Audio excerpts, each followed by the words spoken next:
Okay, next we have a few more things to finish up this police spreadsheet. So we ended our last video with calculating 3 new formulas, adding in our dollar signs where they are, and then taking them away where they are not supposed to be, calculating our total, high, average, and low, and then using our fill handle to bring those across.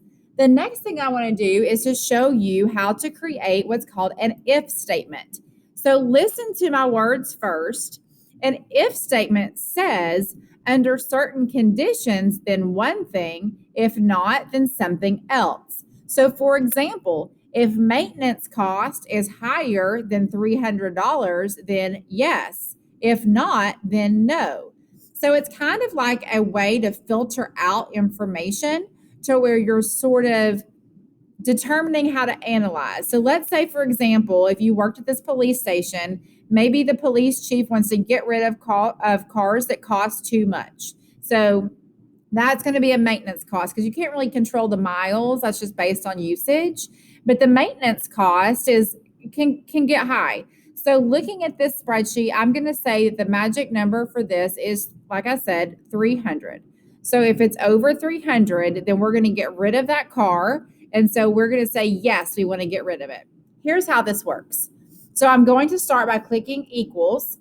And then from my sigma, you can go down to sigma, then down to logical, and then if.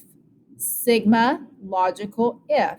Or what I do is I like to do equals, and then I just type the word if. So if my maintenance cost, which is D4, whoops, get back up here.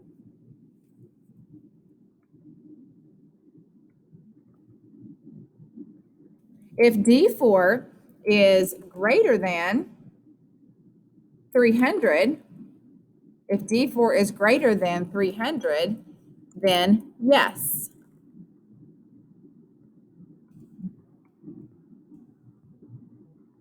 If not, then no. So let's look at this more closely. Looking, on a zoom in a little bit, looking at my formula bar, we have to pay attention that parentheses, commas, and quotation marks are all very important within an if statement. So you have to make sure that you have a comma to divide out each part of your formula. If you want your result to be words, they always have to be in quotation marks. I'm going to say that one more time. If you want your results to be words, then they always have to be in quotation marks. And then your entire formula is always inside of parentheses. So equals if, open parentheses, D4, because D4 is the first cell of data under maintenance cost, is greater than and less than keys are on your right hand near your shift. So it's to the left of the question mark. Same place as your period. 300, comma, then you're going to put in quotation marks, yes, comma, and then in quotation marks, no, and then close your parentheses. So one more time, if D4 is equal or is greater than 300, yes. If not, then no. AKA, if our maintenance cost is higher than 300, I want it to say yes. If not, then no. Enter. Then I'm going to use my fill handle to bring that formula down.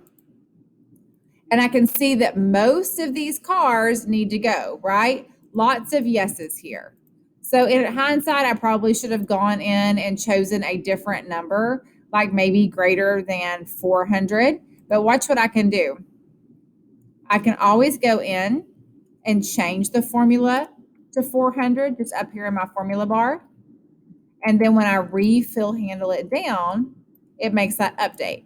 So, I mean, either way, I want you to learn how to write the if statement on this particular one. And I like that you saw that you could just go edit that just because I didn't like the way that it had so many yeses. But it doesn't change what the formula looks like. So one more time, clicking here. If D4 is greater than 400, yes. If not, then no. If yours turns back an error when you pause me and do this on your own, then I want you to make sure that you turn me back on and look over there at that formula bar again and make sure that yours matches absolutely exactly. And that is the end of Police Sheet New, video 3. So we will have a video 4. You can come back for that when you finish your if statement.